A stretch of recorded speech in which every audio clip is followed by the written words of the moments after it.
오늘 하나님께서 우리에게 허락하신 귀한 거룩한 주일입니다. 오늘도 하나님의 말씀을 통해서 함께 은혜를 나누는 시간 되시기를 간절히 소망합니다.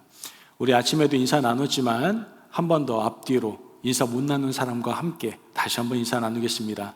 오늘 날씨 참 좋지만 날씨보다 당신이 더 좋습니다. 이렇게 인사 한번 나누도록 하겠습니다. 날씨가 참 좋은데 날씨보다 당신이 더 좋습니다. 할렐루야.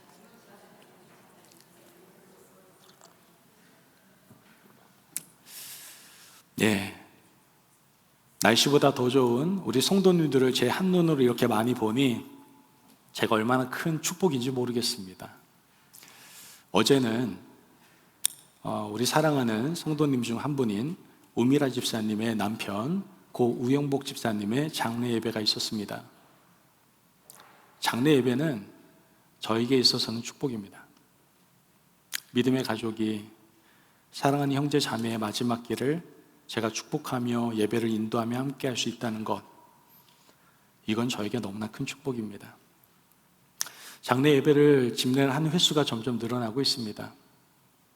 그 또한 저에게는 축복의 시간들이 점점 많아지고 있다는 뜻을 내포하고 있다고 생각합니다.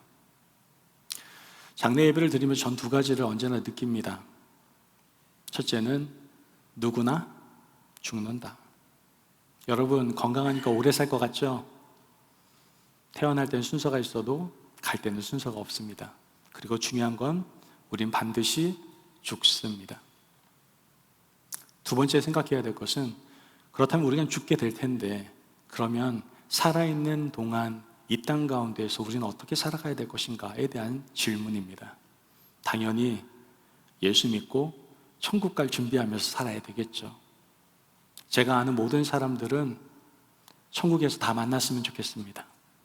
예수님 믿고 천국에서 주님과 함께 더불어 행복한 시간을 함께 나눴으면 좋겠습니다. 저는 예수님을 믿는 축복된 길을 걸어가는 사람이 진정한 축복의 사람이라고 생각을 합니다. 그리고 계속해서 저는 축복의 사람 CD 설교를 통해서 여러분에게 말씀을 나누고 있습니다. 축복의 사람 삶으로 살아갑시다 라고 말씀을 나누고 있죠. 어제는 지난주죠. 지난 주일에는 축복의 사람 다윗에 대해서 여러분들과 함께 말씀을 나눴습니다. 다윗이 축복의 사람의 삶을 살아갈 수 있었던 가장 중요한 이유가 무엇인가? 그것은 바로 바른 관계를 갖고 있었기 때문이다라고 말씀드렸습니다. 누구하고? 하나님과의 바른 인격적인 관계를 가지고 있었기 때문에 축복의 사람의 삶을 살아갈 수 있었다라고 말씀을 드렸어요. 다윗은요, 하나님은 나의 목자시니 내게 부족함이 없으리로다 라고 말을 하며 하나님과의 인격적인 관계 안에서의 축복의 삶을 누렸던 것을 우리는 너무나 잘 알 수가 있습니다. 이런 관계 안에서 사망의 음침한 골짜기를 다닐지라도, 즉 어렵고 힘들고 괴롭고 너무나 극심한 고통 가운데 있을지라도 다윗은 하나님을 의지할 수 있었다는 것이죠. 그리고 평생토록 다윗을 따르는 하나님의 선하심과 인자하심 안에서 다윗은 하나님의 마음에 합한 자로, 하나님의 자녀로, 하나님의 백성답게 축복의 사람으로 살아갈 수가 있었던 겁니다. 저와 여러분이 그러한 삶을 살아가시길 주님의 이름으로 축복합니다. 아멘. 오늘은 에스더를 통해서 축복의 사람이 어떻게 살아야 하는지, 고로 어떻게 우리가 축복의 사람으로 살아가야 하는지를 다시 한번 또 살펴보려고 합니다. 여러분 에스더 이야기 잘 아시죠?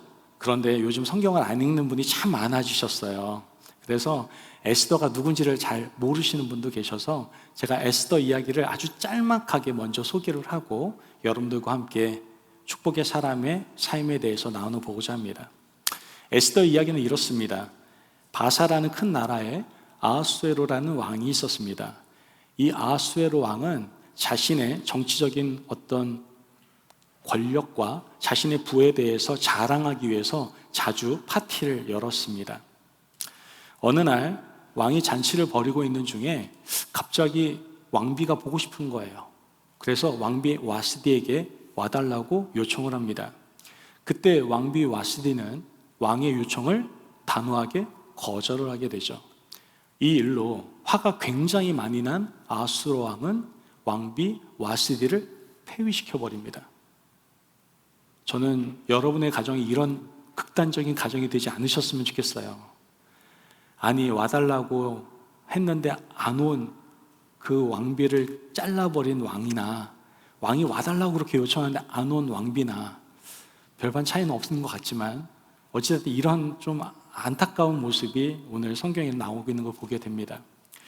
새로운 왕비를 뽑기 위해서 온 나라의 아름다운 여자, 아름다운 이런 처녀라고 하는 처녀는 다 왕궁에 모이기 시작합니다. 그 중에 한 소녀가 바로 에스더였던 겁니다. 그런데 에스더는 사실 왕비로서의 그렇게 자격이 그렇게 충족되는 여인은 아니었습니다. 이방인이기도 했고요. 물론 이때 바사 왕국에서 이 다민족 정책을 벌이고 있었기 때문에 왕비로서의 어떻게 보면 자격이 주어졌던 것이지, 어떻게 보면 왕비로서의 그렇게 자격이 충출한 사람은 아니었어요. 부모님도 없었고요. 그래서 사촌 오빠인 모르드게가 친아빠처럼 키웠던 겁니다. 모르드게 아래에서 자라난 에스더는 굉장히 겸손하고 지혜로웠으며 사람들에게 많은 사랑을 받았습니다. 이 사랑받은 사람들은 얼굴에 티가 나나 봐요. 아마 그래서 아하수에로 왕의 눈에 띄었던 것 같습니다. 그래서 아하수에로 왕은 이 에스더를 왕비로 삼게 됩니다. 하지만 그 무렵에 바사 왕국에는 악한, 굉장히 중요한 말씀을 하고 있기 때문에 지금 핸드폰 소리가 들리는 건데, 그래도 이 시간에는 잠시 꺼두셔도 좋습니다. 자, 어찌됐든 지금 이런 상황 가운데에서 바사 왕국에 한 관리가 있었는데, 그 관리의 이름이 바로 하만이었습니다. 굉장히 악한 관리였어요. 그는 왕 다음에 높은 자리에 위치하고 있었습니다. 권력으로 따지면 왕 다음에 두 번째 권력이었습니다. 그러다 보니 자기는 모든 권세를 누리고 싶어서 모든 사람에게 자신에게 절을 하라고까지 강요를 했습니다. 그러나 모르드게는 하나님만을 경배하는 사람이었어요. 그러다 보니 하만에게 절을 할 수가 없었던 거예요. 이러한 행동을 알게 된 하만은 굉장히 기분이 나쁩니다. 그래서 내가 모르드게만 처리해서는 이게 분이 안 풀릴 것 같으니까 모르드게가 포함되는 모든 유대 민족들을 말살시켜버리겠다라는 계획을 세우게 됩니다. 그래서 하만은 왕에게 유대인에 대해서 모함을 하게 되고, 결국 왕은 하만의 말만 믿고 유대인을 죽이라는 조서를 쓰게 됩니다. 유대인들 전체 가운데는 슬픔이 흐르게 되고, 모르드게는 에스더를 찾아가서 간절하게 권면을 합니다. 그 권면이 뭡니까? 에스더야, 내가 왕비가 된 것이 이때를 위함이 아닌지 누가 알겠느냐? 이렇게 요청을 합니다. 에스더가 이 말을 듣고 딱한 마음은 알겠는데, 이때 법이요, 왕이 부르기 전에 왕비가 가면은 죽을지도 몰라요. 그렇기 때문에 쉬운 결정이 아닌 거거든요. 그럼에도 불구하고 그 두려움을 걷어내고 에스더는 하나님의 뜻을 따르기로 결심을 하게 됩니다.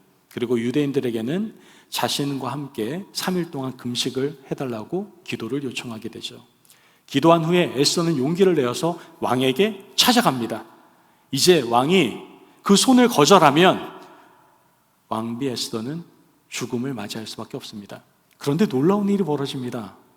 왕비가 찾아갔을 때 그 어느 날보다도 더 아름다운 날로 왕이 왕비를 맞이해주고 있는 겁니다. 왕이 뭐라고 얘기합니까? 내 사랑하는 에스더여, 무엇이든지 말해라. 나라의 절반이라도 내가 너에게 주게.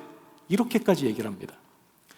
에스더는 바로 말하지 않고 왕에게 자신이 준비한 잔치에 와달라고 요청을 하게 됩니다. 혼자 오지 말고 누구와? 그때 제2의 권세, 권력을 가진 하만과 같이 오라고 얘기를 합니다. 첫 번째 파티가 열려집니다. 그리고 왕은 원하는 게 뭐야? 물어봅니다. 그런데 에스더가 말합니까? 안 합니까? 말을 안 합니다. 에스더도 은근히 밀당의 천재였던 것 같습니다. 말을 안 해요. 그리고 두 번째 잔치를 열 테니 다시 한번 와달라고 요청을 합니다. 그때 왕과 하만은 다시 두 번째 잔치에 참여하게 됩니다. 그때에 에스더는 진심을 담아서 이야기를 하는데 이렇게 말합니다. 왕이시여, 제 민족이 죽게 생겼습니다. 저도 그들과 함께 죽게 될 겁니다. 왕은 이 말을 듣자마자 놀라기 시작합니다. 무슨 일이야 이게 도대체? 왜 당신이 죽는다는 거야? 자세히 알고 보니 그 안에는 하만의 악한 계략이 숨겨져 있었다는 것을 왕이 알게 됩니다. 결국은 하만은 모르드게를 비롯하여 유대인들을 매달려고 했던 장대에 자신이 매달리게 되는 처벌을 당하게 되었고, 유대인들은 구원을 받게 되었다라는 이야기입니다.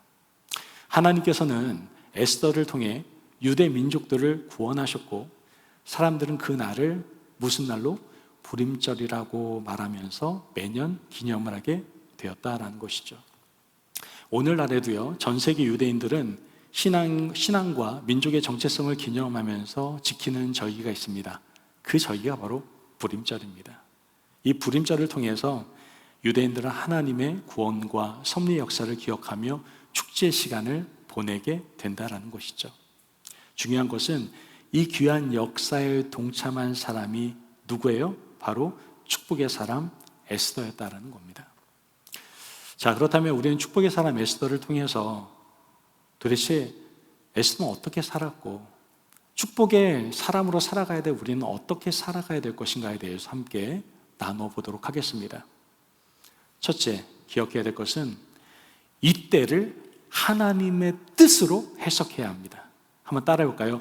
이때를, 언제요? 이때를 하나님의 뜻으로 해석해야 합니다. 자, 오늘 본문 13절에 14절 말씀을 같이 한번 보도록 하겠습니다. 13절에 14절 말씀입니다. 같이 읽습니다. 시작. 모르드게가 그를 시켜 에스더에게 회답하되 너는 왕궁에 있으니 모든 유대인 중에 홀로 목숨을 건지리라 생각하지 말라. 이때에 내가 만일 잠잠하여 말이 없으면 유다에는 다른 데로 말미암아 노임과 구원을 얻으려니와 너와 내 아버지 집은 멸망하리라. 내가 왕후의 자리를 얻은 것이 이때를 위함이 아닌지 누가 알겠느냐 하니. 자, 이 말은요, 모르드게가 에스더에게 준 단순한 권면의 말이 아닙니다. 지금 이 자리가 너의 안전을 보장해 주는 자리가 아니라 오히려 하나님의 뜻을 이루기 위한 자리다. 이렇게 강력하게 신앙 고백을 지금 모르드게가 에스더에게 하고 있는 겁니다. 모르드게가 어떤 목적으로 에스더를 바사 왕국의 왕으로 만들려고 애썼는지에 대해서는 성경에서 자세하게 또 구체적으로 말하고 있지는 않습니다. 하지만 모르드게의 생각은 에스더가 왕비가 된 것은 바로 이러한 어려운 가운데 있는 민족들을 구원하기 위해서 왕비가 되었다라고 신앙으로 고백을 하고 있다라는 겁니다. 이 말을 들은 에스더는 자신이 어떻게 왕후가 되었는지를 비로소 깨닫게 됩니다. 그리고 에스더는 이때 이 자리를 위해 자신을 세우신 하나님의 뜻을 위해서 해야 할 일을 하는 것을 우리는 성경을 통해서 보게 되는 것이죠. 이처럼 축복의 사람은요, 이때 이 자리를 하나님의 뜻으로 해석할 수 있어야 하며 그 일에 대해서 충성스럽게 할 수 있어야만 하는 겁니다. 여러분, 지금 우리의 모습은 어떻습니까? 지금 우리의 위치는 어떤 위치에 있습니까? 우리가 어떤 모습으로 어떤 위치에 있든지 분명한 것은 절대 우연은 아니다라는 겁니다. 오늘 이 시간에 처음 오신 분들이 계십니다. 우연입니까? 하나님의 계획에는 우연은 없습니다. 중요한 건 이때 이 자리는 하나님의 뜻으로 해석할 수 있어야 된다는 거예요. 여기에 사역하시는 우리 우스택 전사님도 그렇고 우리 성경제님도 그렇고 우리 임마누엘 공동체 함께 예배드리는 모든 분들, 이때 이 자리에 있는 이유에 대해서 우리는 하나님의 뜻으로 해석할 수 있어야 된다는 겁니다.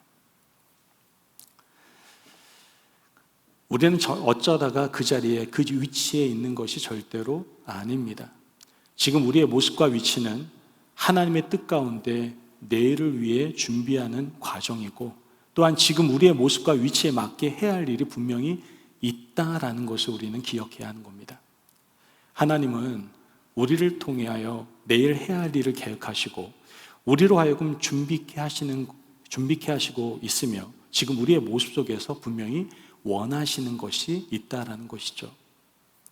그러므로 하나님의 계획에 쓰임받기 위해서 최선을 다해 내일을 준비하는 모습이 우리에게 필요하고, 오늘 하루 내게 주신 시간과 장소 안에서 우리는 최선을 다하는 모습이 필요하다라는 겁니다. 저는 사실 제가 달라스에 처음 왔을 때는 막막했습니다. 캘리포니아에서 2년간 생활을 하고 달라스에 왔을 때 제 손에 남겨진 돈은 $100였습니다. $100가 없어지고 나면은 저희는 한 푼도 돈이 없는 상황이었습니다. 그래서 일주일 만에 일을 구하고 저는 일을 시작해야만 했습니다. 달라스로 처음 왔을 땐 어떠한 기약도, 어떠한 생각도, 또 어떤 계획도 없었습니다. 여기에 어떤 목회지가 있어 제가 온 것도 아니고 학교를 다니기 위해서도 아니었습니다. 어떤 것도 없는데 그냥 하나님께서 가라는 마음을 주셨기에 순종하는 마음으로 그냥 왔습니다. 왔는데 막연함밖에 없더라고요. 어떻게 살아야 되지? 일주일 후에 바로 일을 시작하게 되고 6개월, 1년 동안 열심히 일을 하고 또 나름대로 그 안에서 생활을 하기 시작했습니다. 그 당시에 너무나 힘들고 막막한 시간이었지만 하나님에게는 우연이라는 것은 존재하지 않았습니다. 저는 확신합니다. 그 6개월과 1년 가까운 시간은 바로 제가 목회를 하기 위한 준비의 시간이었다라는 확신을 가질 수 있는 시간이었습니다. 일을 하면서 저는 더 겸손해지는 시간을 가지게 되었고, 우리 주위에 있는 모든 성도님들의 삶이 얼마나 힘들고 어려운지를 더 많이 이해할 수 있는 시간들을 가지게 되었으며, 수많은 사람들을 만나는 가운데에서 그 사람들을 통해서 제가 다음 사역을 할 수 있는 길이 하나하나씩 열릴 수가 있게 되었습니다. 저는 그때 그 자리가 하나님의 준비의 시간이었다라는 것을 분명히 깨달을 수 있는 시간이었죠. 여러분, 지금 어느 때, 어느 자리에 지금 여러분 계십니까? 직장, 가정, 교회, 혹은 때로는 아무것도 아닌 것처럼 느껴지는 그 자리에서도 하나님의 뜻이 있다라는 것을 여러분들 기억하시기를 바랍니다. 우연은 없습니다. 여러분이 지금 있는 이때, 이 자리에는 하나님의 분명한 뜻이 있습니다. 그러므로 축복의 사람으로 살아가기 위해서 이때, 이 자리를 하나님의 뜻으로 해석하며 그에 맞게 충성스럽게 해야 할 일을 할 수 있는 저와 여러분이 되시기를 주님의 이름으로 축복합니다. 아멘. 두 번째, 우리가 축복의 사람으로 살아가기 위해서는 바로 자기 희생을 감수하는 삶을 사셔야 됩니다. 어떻게 해요? 자기 희생을 감수하는 삶을 사셔야 돼요. 에스더는요, 모르드게의 말을 들은 후에 대답을 합니다. 오늘 본문 15절에서 16절 말씀인데요, 같이 한번 읽어보도록 하겠습니다. 시작. 에스더가 모르드게에게 회답하여 이르되, 당신은 가서 수산에 있는 유다인을 다 모으고 나를 위하여 금식하되 밤낮 3일을 먹지도 말고 마시지도 마소서. 나도 나의 시녀와 더불어 이렇게 금식한 후에 규례를 어기고 왕에게 나아가리니 죽으면 죽으리이다 하니라. 아멘. 에스더는 모르드게에게 이스라엘 백성들과 함께 금식하며 기도할 것을 요청하고, 자신은 죽으면 죽으리이다 라고 결단을 하는 것을 우리는 성경을 통해서 보게 됩니다. 에스더가 말하는 죽으면 죽으리이다 라는 말은요, 한 사람이 할 수 있는 어떤 단순한 각오라든지 비장한 다짐을 얘기하는 것이 아닙니다, 여러분. 지금 에스더가 죽으면 죽으리이다 라고 말한 것은 자신의 생명을 하나님께 맡기는 전적인 신뢰의 표현인 동시에 자기 희생이었다라는 것을 우리는 알 수가 있게 되는 겁니다. 여러분, 자기 생명을 내려놓는 희생을 감수하는 사람이 축복의 통로가 될 수 있는 겁니다. 그래서 하나님 나라가 임하는 곳에는 언제나 자기 희생을 감수하는 그 어떤 한 사람이 있었다라는 것이죠. 에스더는 세상에서 누릴 수 있는 왕후의 자격에 안주하지 않았습니다. 그냥 모른 척하고 그냥 왕비로서 살았으면 됩니다. 그러면 오히려 편할 수도 있었습니다. 그러나 에스더는 자신이 살고 있는 나라보다 하나님 나라를 생각하며 자신의 목숨을 내놓는 축복의 삶에 축복의 삶을 살아가는 그 길을 걸어갔던 것입니다. 여러분, 우리 조국 대한민국 축복받은 나라입니까? 안 받은 나라입니까? 어떻게 생각하세요? 우리 다 한국 사람인데 애국심은 있어야 되지 않겠습니까? 그죠? 우리 한국, 대한민국 축복받았습니까? 안 받았습니까? 예, 우리 대한민국 축복받은 나라입니다. 어떻게 이렇게 짧은 시간 가운데에서 경제 대국으로 발전할 수 있고, 그거보다 더 축복인 것은 어떻게 이 짧은 선교의 기간 동안에 우리나라가 이렇게 복음률이 높아질 수 있겠습니까? 그죠? 우리나라 가보세요. 비행기에서 땅을 딱 우리나라 쳐다보면은 다 빨간색 십자가 짜자작 보이잖아요. 얼마나 교회가 많은지 몰라요.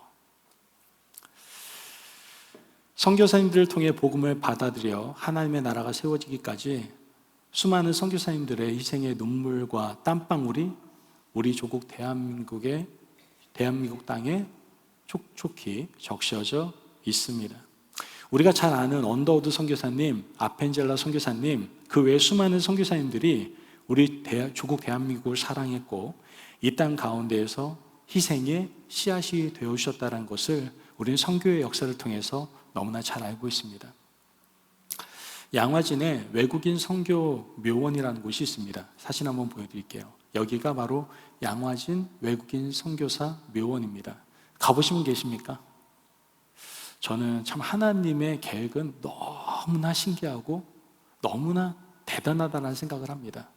저의 인생이 제가 목회자의 길을 걸어가야 되는 것이 여기서 벌써 결정이 났구나라는 생각을 하게 됐어요.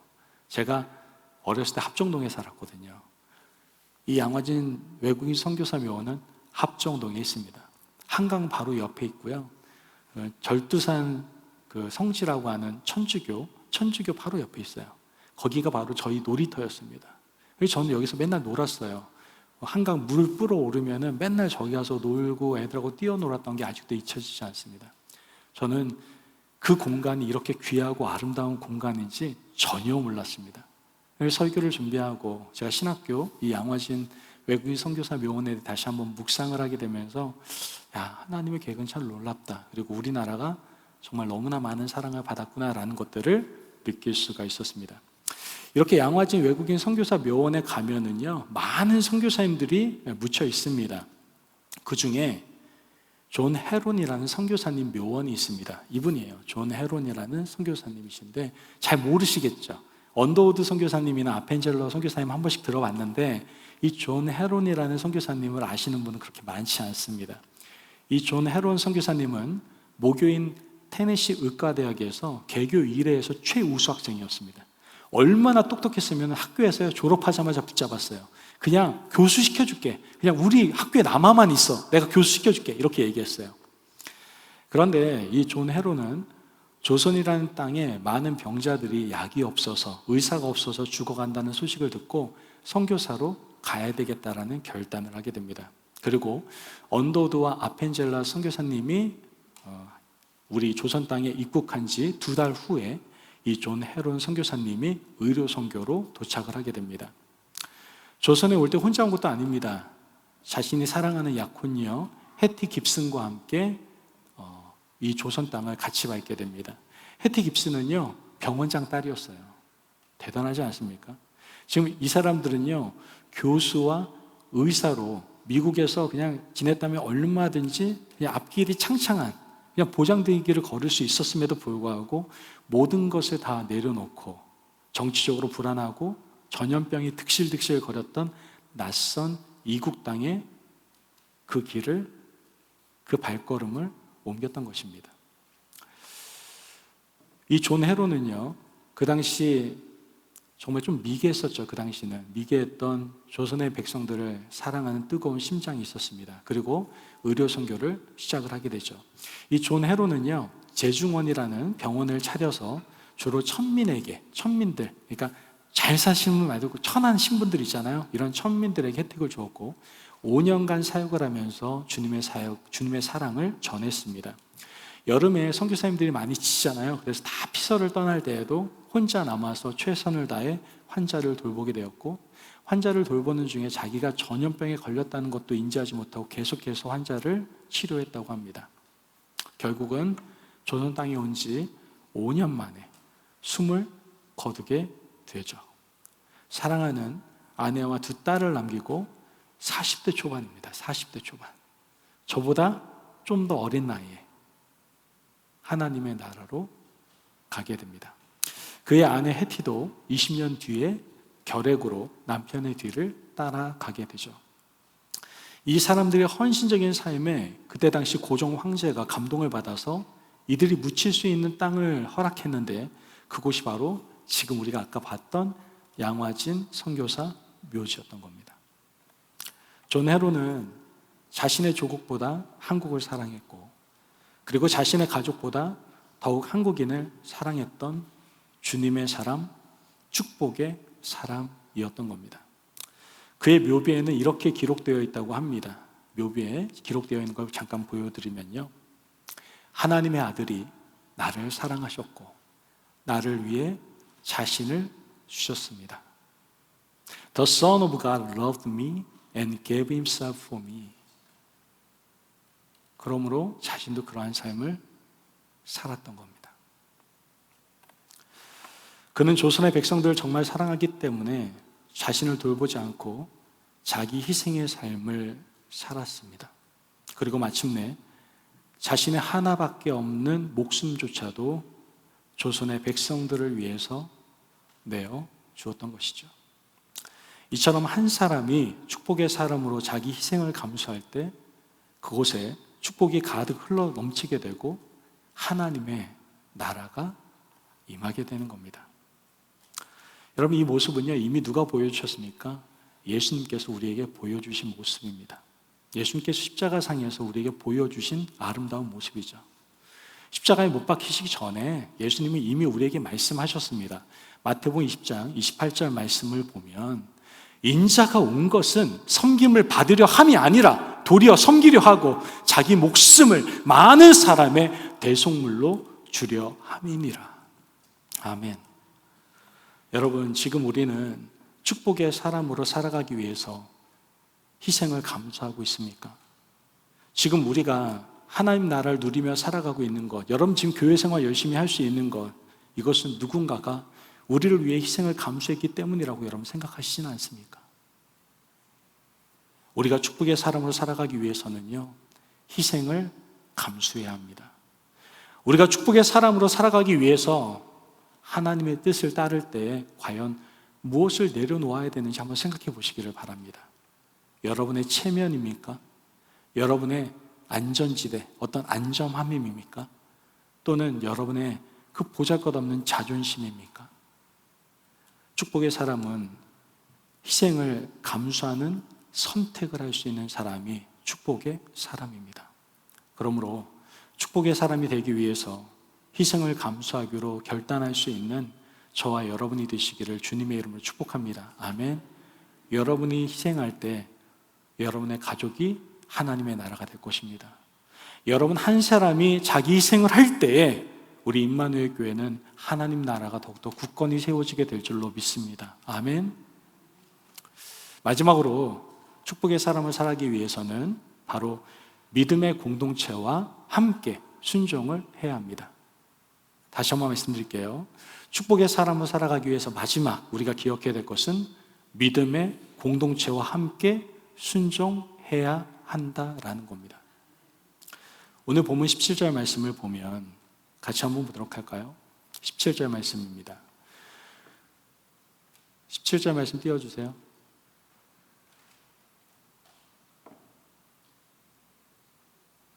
제가 읽어드리겠습니다. 모르드게가 가서 에스더가 명한 대로 다 행하니라. 자, 마지막 절에 모르드게는요, 에스더가 명한 대로 다 행하고 있다라는 것을 우리는 말씀을 통해서 알 수가 있게 됩니다.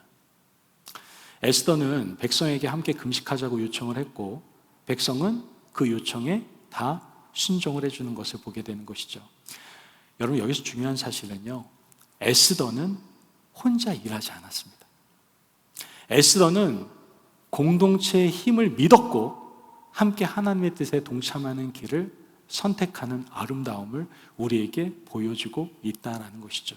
이 장면은요, 교회 공동체 안에서 하나님의 뜻을 함께 이루는 영적인 원리를 우리에게 분명하게 보여주고 있습니다. 리더의 위치에선 어떤 것들을 결정을 해야만 합니다. 하지만 축복의 사람의 삶을 살아가기 위해서는 혼자 하는 게 아니라 어떻게 해요? 믿음의 공동체와 함께 순종하는 모습이 필요하다라는 것을 우리는 알 수가 있게 되는 겁니다. 여러분, 초대교회에 엄청난 핍박이 있지 않았습니까? 예수 믿는다는 이유로 엄청난 어려움이 그들에게 닥쳐왔습니다. 대표적인 게 뭡니까? 원형 경기장 아닙니까? 예수님을 믿는다는 이유 하나만으로 원형 경기장에 그냥 내려보내가지고 사자에게 그냥 먹혀버리겠잖아요. 이런 엄청난 고난 가운데서도 복음이 전달될 수 있었던 것은 베드로나 바울이 혼자서 뭔가 했기 때문이 아니라 성도들이 한 마음으로 기도하고 헌신하고 순종했기 때문에 밖에 가운데서도 복음이 퍼져나갈 수가 있었던 겁니다. 우리 교회가 30년이라는 시간을 함께 보냈습니다. 우리가 30년의 시간 동안 복음의 사명을 감당하며 지금까지 걸어올 수 있었던 것은 우리 믿음의 공동체가 함께 했기 때문에 그렇습니다. 대단한 목회자가 서가지고 리더십을 발휘해서 교회를 이끌었기 때문이 아닙니다. 그런 공동체는요, 죄송합니다, 건강한 공동체가 아닙니다. 진짜 건강한 공동체는요, 목회자가 없어도 든든히 서갈 수 있는 교회가 저는 건강한 공동체로 생각합니다. 너무나 한 사람에게 의지하는 그러한 공동체, 모임은 건강한 공동체로 얘기할 수 없어요. 하나님께서는 그걸 원하시는 것이 아닙니다. 함께 더불어 하나님 나라를 세워가기를 원하신다라는 것이죠. 그렇기 때문에 저는 우리 임마누엘 공동체와 함께 걸어가는 이 신앙의 길, 믿음의 길이 너무나 기대가 되고요, 너무나 흥분이 됩니다. 왜요? 우리는 지금까지 제가 10년 동안 이제 이 교회를 있는데 저 혼자 걷게 해주지 않았거든요.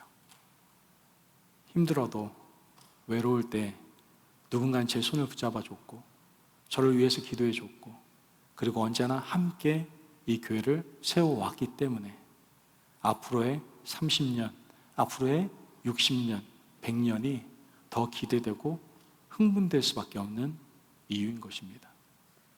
여러분, 지금 우리 교회는 지금 하나님의 뜻을 향해 함께 나아가고 있습니까? 에스더는 혼자가 아니었습니다. 그녀의 결단과 함께 순종할 수 있는 믿음의 공동체가 있었기 때문에 하나님의 놀라운 역사가 나타났던 겁니다. 그러므로 축복의 사람으로 살아가기 위해서 믿음의 공동체와 함께 순종하는 삶을 살아갈 수 있는 저와 여러분이 되시기를 주님의 이름으로 축복합니다. 아멘. 여러분, 오늘 내가 서 있는 자리가 이때를 위한 자리, 즉 축복의 사람의 자리가 되기를 간절히 원합니다. 하나님께서 우리를 에스더처럼 이때를 위한 자리로, 축복의 자리로 저와 여러분들을 부르셨습니다. 축복의 사람으로 살아간다는 것은 특별한 사람이 아닙니다. 여러분 착각하지 마세요. 축복의 사람은 특별한 사람이야. 아니에요. 축복의 사람으로 살아간다는 것은 자신이 서 있는 그 자리, 그때를 하나님의 뜻으로 이해할 수 있는 사람이 축복의 사람인 겁니다. 또한 희생을 감당하며 공동체와 함께 순종하기를 결단하는 사람이 바로 축복의 사람입니다. 오늘 여러분의 삶에 주어진 자리가 하나님의 축복의 사람의 자리가 되기를 주님의 이름으로 축복합니다. 에스더처럼 죽으면 죽으리이다, 이러한 신앙을 가지고 오늘 하루를 살아내며 하나님께 쓰임받는 축복의 사람이 되실 수 있는 저와 여러분이 되시길 주님의 이름으로 간절히 축복합니다. 아멘.